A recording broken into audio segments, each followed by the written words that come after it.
Más allá del jardín o Over the Garden Wall no es una serie nueva ni desconocida, y hay una gran cantidad de análisis disponibles en internet en todo tipo de formatos. Desde su aparición en 2014 fue una caricatura muy popular, aunque no tan masiva como otras de su época, pues se diferenciaba un poco en que apenas tenía 10 episodios y era de un tono bastante oscuro aunque fantástico. Atrajo a un público muy particular. El fandom de esta serie se encargó de divulgarlo por todos lados y esparcirlo en cada rincón del internet, y hoy en día es una de las más reconocidas. Hay muchísimas teorías sobre lo que significa todo lo que sucede en esta serie y qué simbolizan todos los elementos, pero muchas personas siguen encontrándola por primera vez y viéndola. Sobre todo en esta época muchos regresamos a verla pues por ser octubre. Entonces, aprovechando esto, quise hacer un análisis sobre algunos de los símbolos que presenta la serie y sobre todo los paralelismos con la Divina Comedia de Dante y el significado que tiene que esta caricatura para adolescentes y niños tome símbolos y referencias de esta obra. No voy a detallar cada similitud entre las dos obras, pero sí me gustaría dar una imagen general y tal vez me detenga a profundizar en las cosas que yo considero particularmente interesantes o que tal vez no se mencionan tanto en otros videos. Mis dos fuentes principales fueron un video y una publicación de Tumblr, ambos en inglés, entonces los voy a dejar en la descripción abajo. Por si quisieran ir a verlos o encontrar más cosas sobre el tema.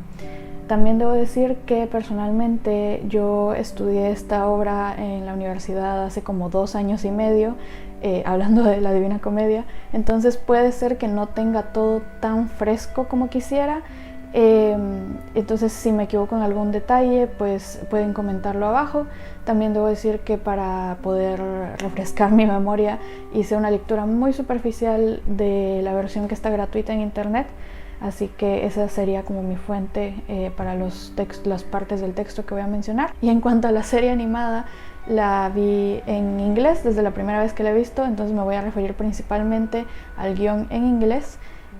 Además de porque es la que he visto más veces, también por ser pues en la que el creador ha tenido mayor influencia y control, mientras que en un doblaje a veces se pueden perder ese tipo de cosas.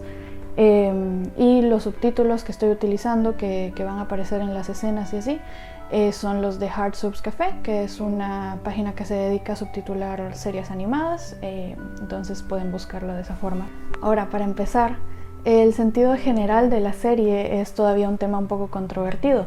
Hay todavía muchas personas que afirman que se trata de un sueño o que los hermanos se transportan físicamente a otra dimensión, pero yo personalmente me inclino por creer que el creador de la serie ya tenía la intención de que lo desconocido fuera una alegoría para la muerte desde que empezó a crear esta serie. Por eso son tan importantes las referencias que hace el infierno de Dante. Con ellas nos está diciendo que sí, este lugar es a donde van los muertos, y Wirt y Greg, nuestros protagonistas, están en esta especie de limbo, sin haber muerto todavía, pero con la posibilidad presente.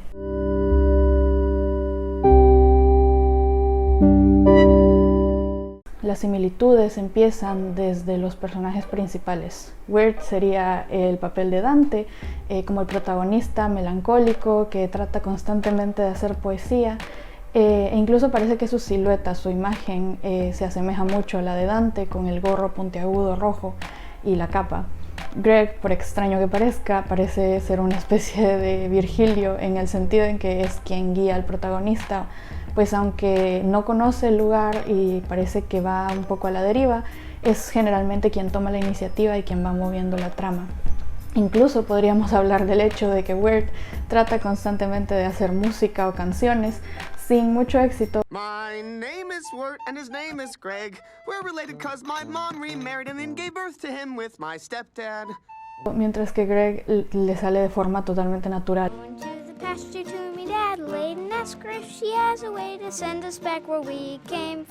Reflejando pues esta relación como de superioridad y admiración que tenían Virgilio y Dante. Finalmente, Beatrice es una referencia a Beatriz, la mujer de la que Dante se enamora, y ha sido confirmado por los creadores que este nombre se eligió por la Beatriz de Dante.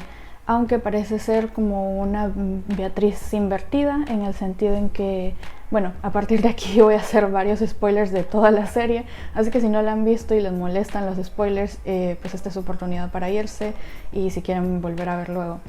La cuestión es que estos personajes, Beatriz y Beatriz, se diferencian entre ellas porque pues mientras que Beatriz se supone que es una especie de perfección humana, o al menos así la describe Dante, y se encuentra en el purgatorio, pues sí, por su condición humana, pero es capaz de guiar a Dante hacia el paraíso e incluso lo acompaña a través de él, mientras que Beatriz es un personaje que carga con mucha culpa y que al principio trata de desviar a los niños para conseguir lo que ella quiere, entonces cumple como un papel contrario. En cuanto a sus similitudes, Beatriz era una mujer que murió bastante joven, por ello la obsesión de Dante con escribir sobre ella después de su muerte. Si aceptamos que lo desconocido es a donde van los muertos, sabemos que Beatriz murió siendo una adolescente probablemente. Había olvidado completamente este dato hasta que estaba editando el video y recordé que otra similitud entre estos dos personajes es que las representaciones de Beatriz, de Dante, suelen ser pues de una mujer pelirroja, y sabemos que la forma humana de Beatriz es también pelirroja.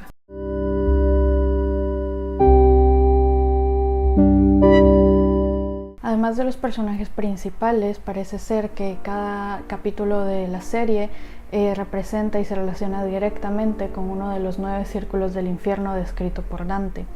Las similitudes empiezan desde el primer capítulo, donde se representaría pues el inicio de la Divina Comedia, desde el ambiente en el que ambos suceden, pues mientras que Dante se encuentra en medio de una selva oscura, más allá del jardín empieza pues en este bosque oscuro, en el que los hermanos están caminando sin tener idea de a dónde van. En el caso de Dante se topa con 3 bestias, de las cuales la que lo pone en mayor peligro es una loba, pero es rescatado por Virgilio, que le indica otro camino. A partir de este momento Virgilio se vuelve su guía.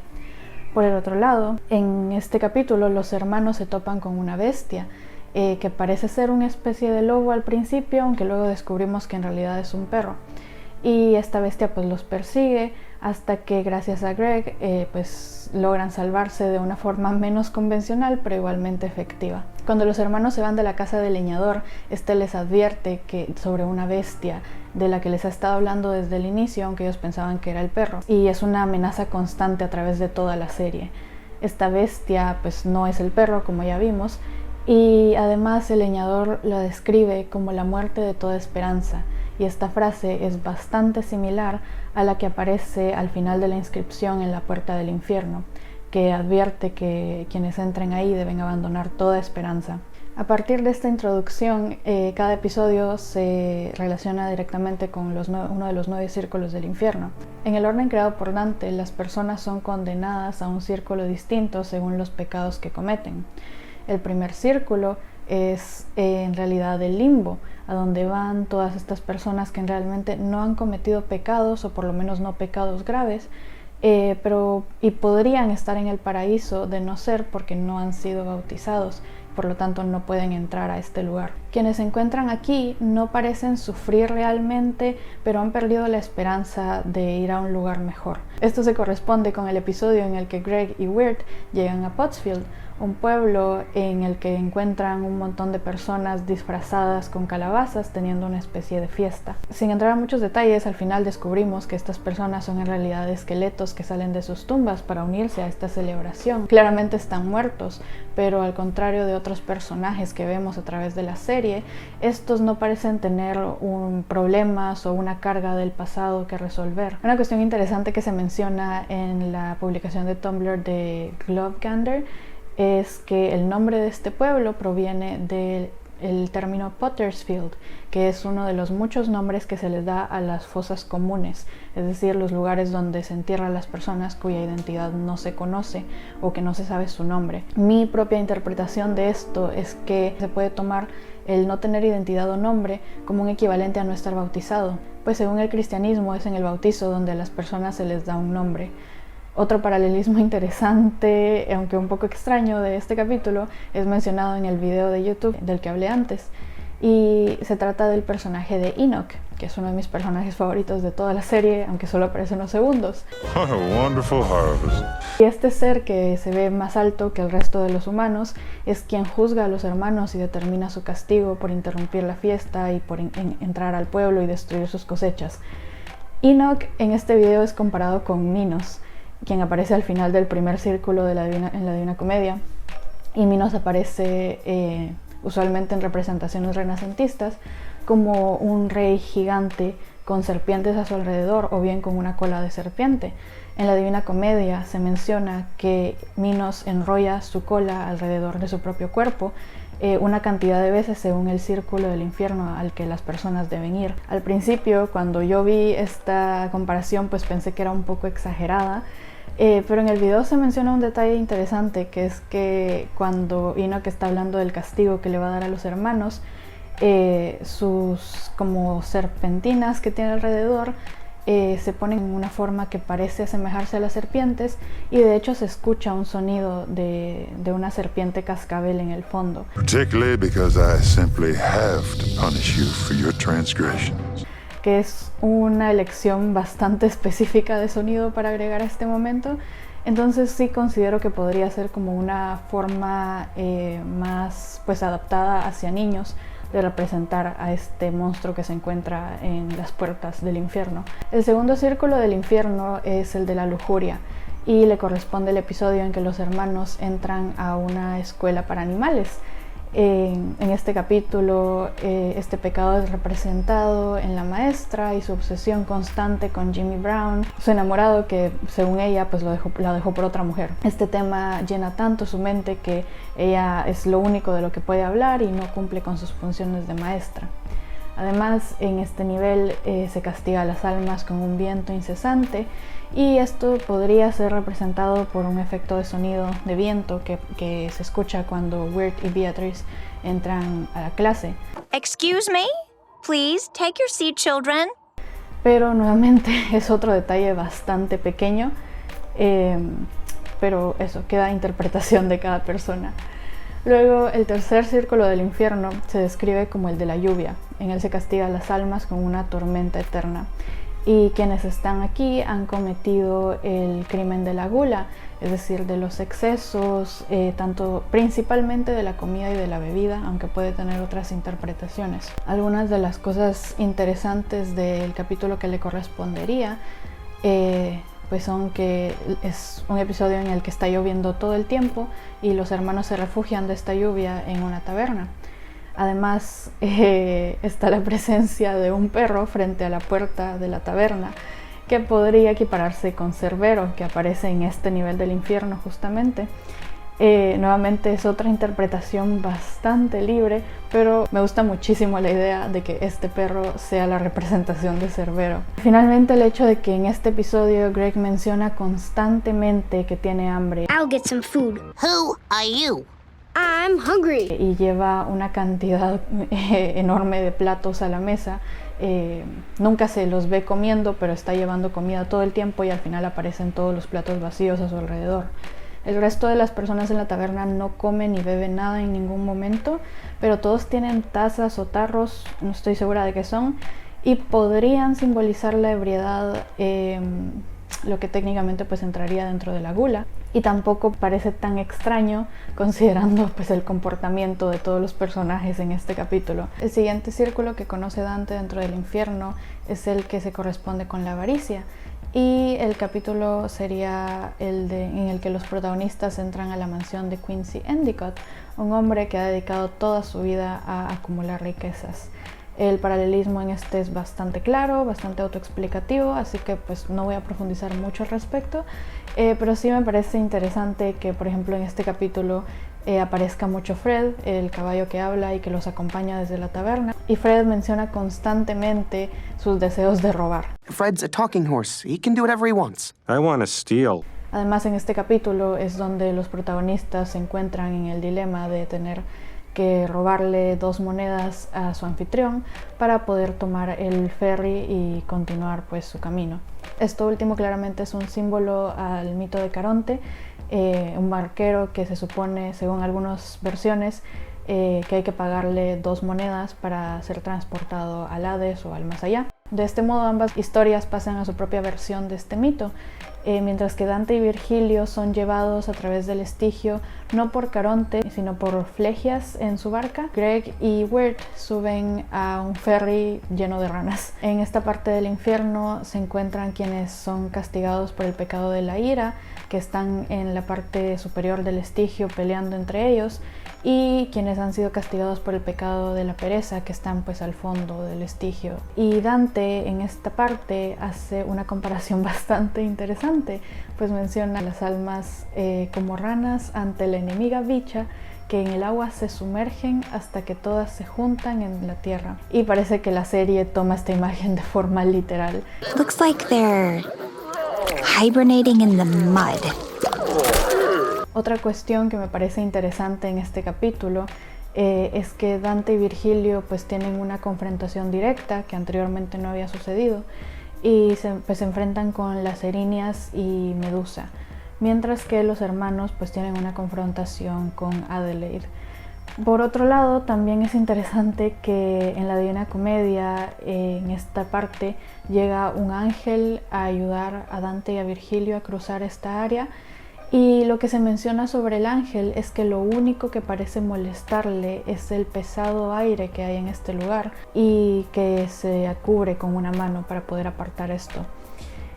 Esto para mí podría también significar que Adelaide es una especie de representación invertida, como al estilo de Beatriz, de este ángel. Pues hasta este momento creíamos que Adelaide los iba a ayudar, y pues Adelaide menciona repetidas veces que lo que le molesta es el aire exterior, al punto que es vencida porque Beatriz abre una ventana. El capítulo se termina con Wirt bastante enojado por la traición de su amiga, y en la Divina Comedia se habla de que Dante posiblemente ha sido contagiado del pecado de la ira por una persona que él conoció en vida, que se encuentra en el Estigio y trata de ahogarlo. En el siguiente círculo se encuentran los herejes, y aunque este es uno de mis pasajes favoritos en la Divina Comedia y el capítulo que le correspondería es también uno de mis favoritos, es un poco difícil de relacionar ambos. Creo que más allá de la representación de las brujas y la magia, pues no hay mucho más que se pueda explorar. Aunque el simbolismo de las brujas se encuentra hasta en el título del capítulo. En la publicación de Tumblr que usé como referencia se habla más a profundidad del tema de la obediencia en relación con la herejía. Pueden ver esos detalles si quieren, pero yo considero que no hay mucho más que explorar. Luego el séptimo círculo es el de la violencia, y se divide en 3 anillos. Cada anillo es según las víctimas de este pecado. Entonces el exterior es la violencia hacia los demás, en el medio es la violencia hacia uno mismo, y en el centro es la violencia hacia Dios. El exterior pues se castiga con un río de sangre hirviendo. El de en medio, pues las almas son transformadas en árboles que son atacados por arpías, y el de en medio se castiga con fuego eterno. El primer anillo y el de en medio pues creo que se representan más que todo con temas ambientales en el capítulo, y no creo que tengan muchísima importancia, pero el más interesante, y yo creo que el símbolo más interesante de toda la serie y mi favorito, porque pues es evidente cuando uno lo sabe, pero dentro de la serie se maneja con mucha sutileza, y es pues el de los árboles, es decir, la violencia hacia uno mismo. Cuando hablamos de este tema en la Divina Comedia se trata directamente del suicidio, que es un tema bastante difícil de explorar en una serie para niños. Pero al inicio del capítulo anterior, el leñador le advierte a Wirt que la bestia sabe de su presencia y quiere volverlo parte de su bosque, y que solo se salvará si se mantiene fuerte y no se rinde. Estas últimas palabras son frases que fácilmente se le pueden decir a una persona que está pasando por un momento muy complicado en su vida. Luego el leñador le dice textualmente: decae o pierde la esperanza y tu vida caerá en sus manos. Así que podemos asumir que en la serie perder la esperanza pues es el equivalente a lo que sería el suicidio en la Divina Comedia. Y por eso quienes dejan su motivación son convertidos en árboles. Además, desde el inicio de este episodio, Wirt se muestra muy pesimista y claramente ha abandonado sus esperanzas de volver a casa. Los 2 niños se acuestan a tomar una siesta, y vemos como una especie de sueño de Greg en el que llega a la ciudad de las nubes. Y pues este fragmento es uno de los más difíciles de interpretar para mí, pero la explicación que más tiene sentido en mi cabeza es que Greg también está muriendo, pero como él ha conservado la esperanza y no se ha mostrado pesimista, pues la reina de las nubes, cuando aparece, le ofrece cualquier deseo y le ofrece la oportunidad de ir a casa. No sé si esto se deba tomar de manera literal o si realmente le está ofreciendo la oportunidad de ir al paraíso. Además, en esta parte donde aparece la reina de las nubes, me recuerda muchísimo al fragmento en el que Dante es llevado al paraíso frente a la Virgen María, sobre todo por los símbolos que aparecen alrededor de este personaje, por las nubes, la corona y las palomas a su alrededor. Sea cual sea el significado de esta conversación, es claro que Weird no puede acompañar a su hermano hacia donde va, pues ha perdido toda esperanza y empieza a convertirse en un árbol. Ante esto, Greg decide que va a tomar su lugar, se sacrifica por su hermano y debe enfrentarse directamente a la bestia. El 9º capítulo es en el que se revela el plot twist más grande de la historia, pues resulta que Weird y Greg son niños que vienen del mundo humano que conocemos y de una época relativamente moderna, algo que aunque nunca se contradice directamente, pues no parece ser así al inicio de la serie. Este se correspondería con el círculo del infierno en el que se castiga el fraude, y pareciera que incluso el creador podría estar haciendo un tipo de broma con este tema, pues ha estado engañando a su audiencia todo este tiempo, tal vez no activamente, pero definitivamente se nos ha estado ocultando parte de la verdad. Otras representaciones del fraude en este capítulo podrían ser la imagen que tiene Weird de sí mismo y la que trata de proyectar al mundo, así como el robo que hace Greg de la piedra de la señora Daniels, y el hecho de que sea Halloween y por lo tanto todos estén disfrazados podría considerarse un tipo de engaño o fraude. El último círculo del infierno es donde se castiga la traición, y quienes cometen este pecado son condenados a permanecer en un frío extremo para siempre. Del mismo modo, en el capítulo correspondiente deja de ser otoño y se vuelve invierno. Los protagonistas están rodeados de nieve y hielo y se enfrentan a la bestia en un lago congelado, del mismo modo en que Satanás en la Divina Comedia aparece en un lago congelado. Aunque los protagonistas de la obra de Dante pues apenas interactúan con Satanás, mientras que los hermanos sí se enfrentan directamente a esta bestia. Además, en este capítulo se nos revela que la bestia ha estado engañando al leñador todo este tiempo, lo cual se puede considerar una traición, pues el leñador pensaba que estaba manteniendo viva a su hija y no tenía idea de que estaba quemando las almas de otras personas. Al final del capítulo vemos no solo que los protagonistas han vuelto a casa, sino que los personajes secundarios, en su mayoría, parecen haber resuelto sus problemas y sus asuntos pendientes. Además, pues la estación que ha pasado del otoño al invierno, como mencionamos antes, pues es representativa también. Pues mientras el otoño puede considerarse como el proceso de deterioro, el invierno simboliza tal cual la muerte en sí misma. Y de algún modo el blanco alrededor puede representar que los personajes han alcanzado la paz. Esta es la mayor diferencia entre las dos obras, considero yo, no lo que menciono al final, sino que la forma en que tratan la muerte.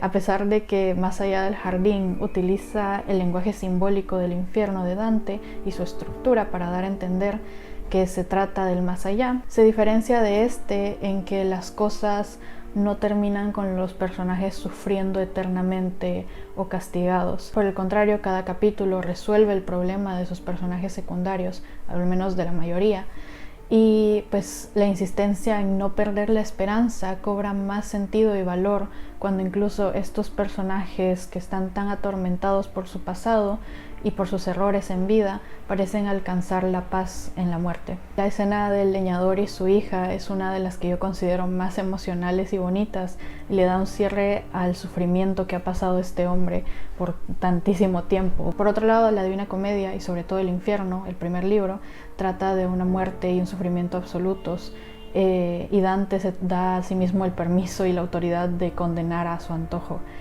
mientras la muerte de Over the Garden Wall es más parecida al purgatorio, un lugar de transición donde las almas que tienen asuntos pendientes pues pasan un tiempo para poder resolverlos y descansar en paz. Incluso los protagonistas son parte de este concepto, pues ellos también tienen errores y pesos con los que deben cargar.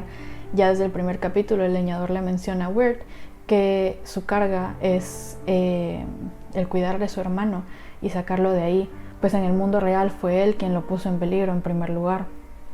A Greg le dice que debe nombrar a su rana, lo cual es más un diálogo cómico, aunque al final de la serie pues le encuentra un nombre a la rana. Jason Thunderburger, the perfect frog name.